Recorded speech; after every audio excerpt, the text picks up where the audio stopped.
Do you stop a habit because you don't see immediate change?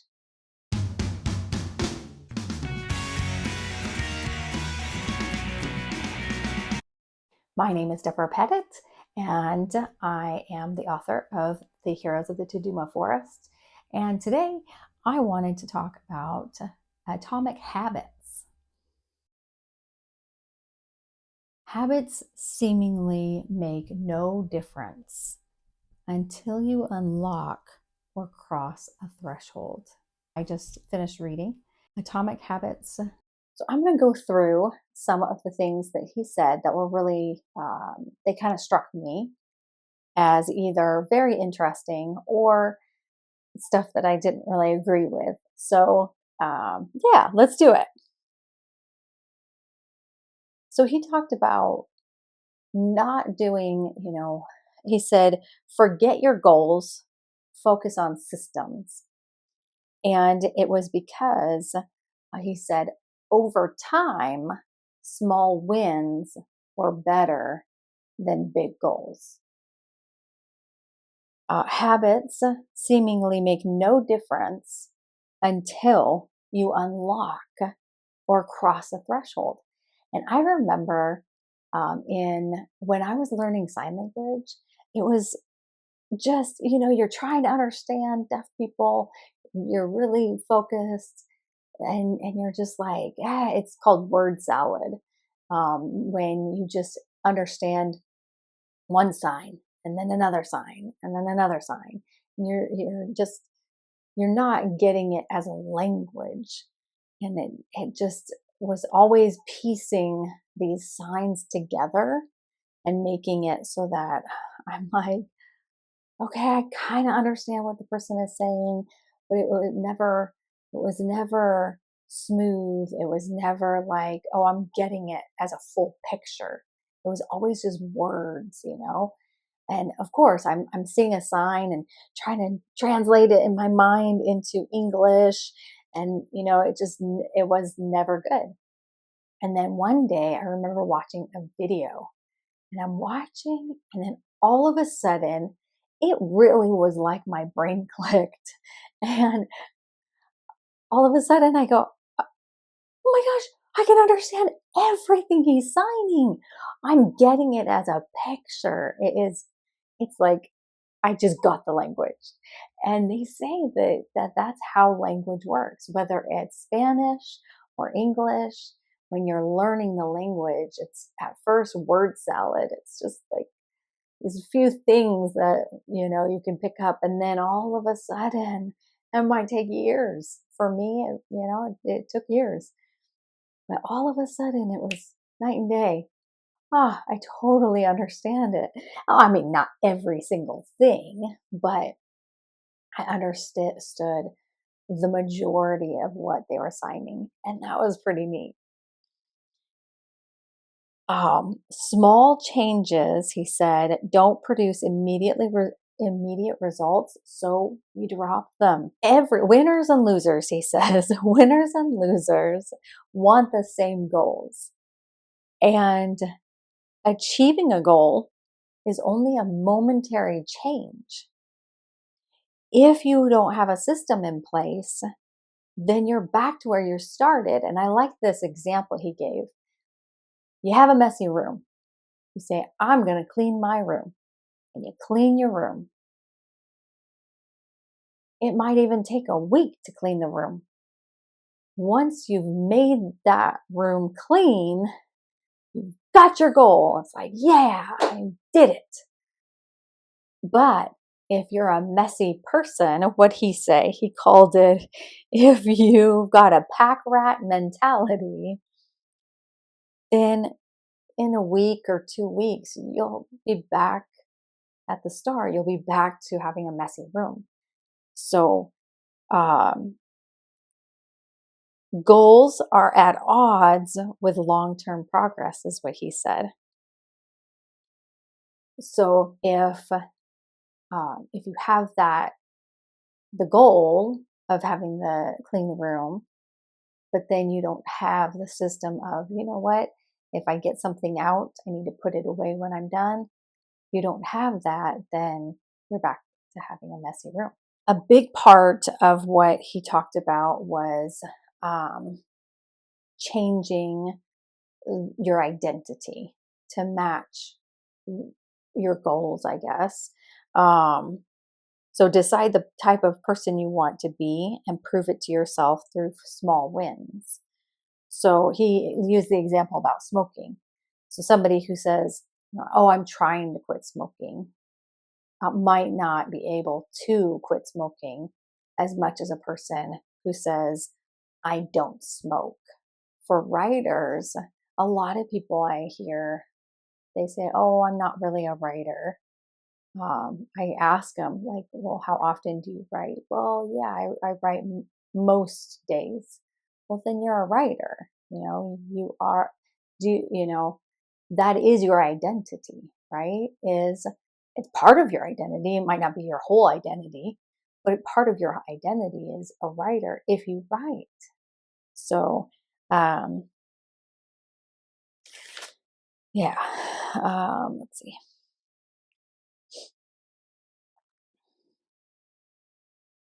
So he said that habits are reliable solutions to recurring problems in our environment.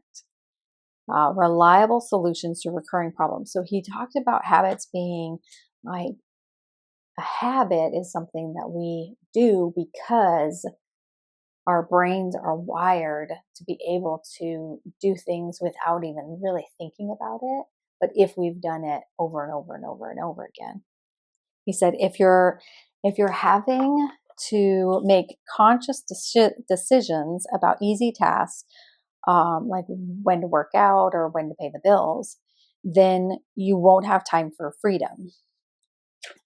Um, but I liked, well, time for creativity. He later says that, and I think that's good. I think the idea that if we are so focused on these little tiny daily tasks, then there's just no room for creativity. I liked that a lot. The main idea of the whole book was building habits in the present allows you to do more of what you want in the future. And so he had 4 steps of habits. So you needed a cue, which is it triggers your brain to be able to remember how to do the task. You need a craving or a desire to change, right? Then the third one was response, thought or action, and then reward, satisfy and teach. So,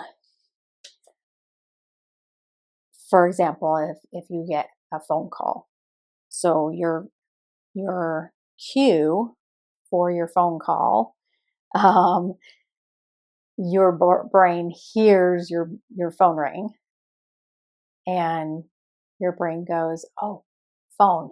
That's your cue to pick it up, right? And so then your craving is you want to know who's on the other line.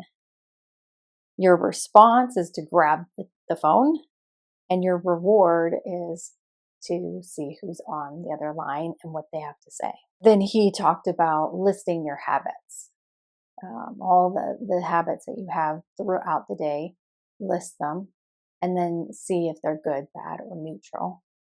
And then to ask yourself, does this habit reinforce the person I want to become? So then he says, schedule your habits. So implement a plan. So something that you want to do, like if you want to work out, then you schedule it. You write it down. I will, work out at 6:45 a.m. at, and then you say, the local gym or whatever. Um, and then make the time and location obvious. And then he said, and then habit stack. I want to write at 6:45 every morning. I can say, "Oh, I'll go and get my coffee and pour in my coffee." And then right after I pour my coffee, I can sit in my office and I can write. So that's habit stacking. So each action becomes a cue for the next action. The next thing he said was to join a community where your desired behavior is the norm and you already have something in common with the group. And that's why writers join writers groups, right? Because we end up needing support. I remember one time at the writers group, I said, "Oh man, I just really, I had a hard week, having a really hard time doing this, that, whatever it was." And the writers were like, "Oh, we've been there. We've been there. Yes, yes, we get it. We totally understand." And it was nice to hear somebody say, "I've been there and I can help you through it." I would love to get your opinion. What do you guys think about this? I wasn't quite sure.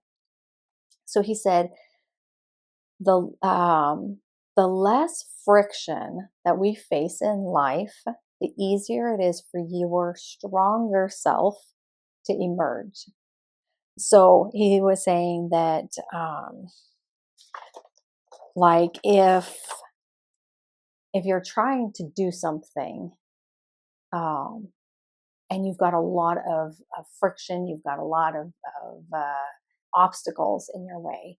It's like being your success is like trying to go through a bent hose. Making habits simple, he said, is like removing the bend in the hose. So, making your life easier. So first of all, personally, I don't think we can make life easy. It'll never be easy. And I don't know if he would claim it to be easy, but easier, maybe, right? I do see people making choices that make their lives harder. That is true. Sometimes I do it too.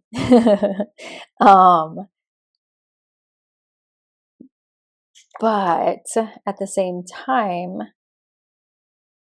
can we reduce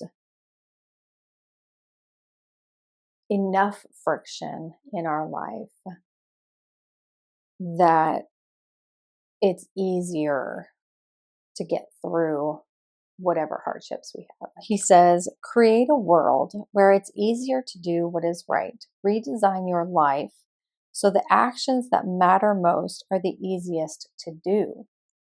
And I just don't think that we can. I always say the things that are the hardest are the most important things in my life. So for example, he said running 5K is very hard. Running 10 minutes is easy. Putting on shoes is very easy. Just show up and a habit starts to form.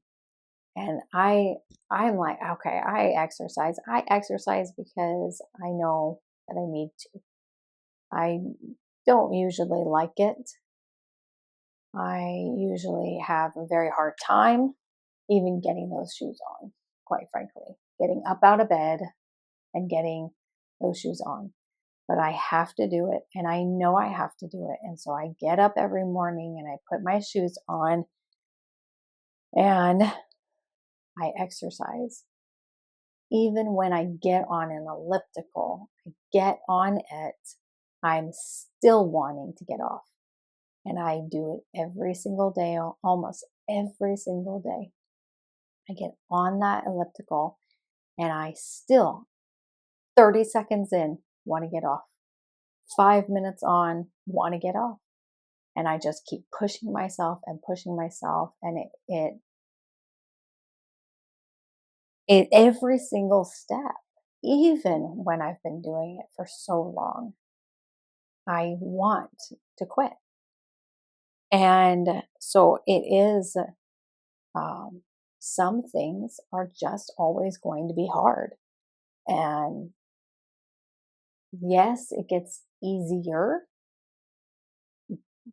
but there are just some things that I don't like doing. And I still have to do them every day. I used to run all the time. And I will tell you, it still, I mean, I had done it every single day for months. And there were still times I was like, 5 minutes in, I do not want to continue. I would continue, but not really because it's 5 minutes, 5 more minutes, 5 more minutes. I just knew I have to do this to stay in shape. The last thing that I thought was interesting was he said, many choices you make today do not have immediate payoff. And I think it's very true. I mean, we work today to get paid 2 weeks from now or a month from now. You exercise today, you won't see it unless you continue on exercising, and then you'll see it, in a month or 2 or 6 months. You save money today, you can retire, in 20 years or whatever. Um, and I think that's good to remember because so many times I work at something and I go, I've been working at it for, a month and I'm not seeing anything. But it's not a sprint, it's a marathon. I hope this encouraged you today.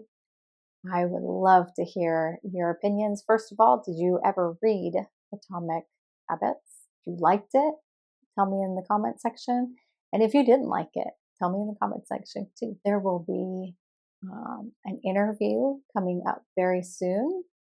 But I think next week we're going to have another book review.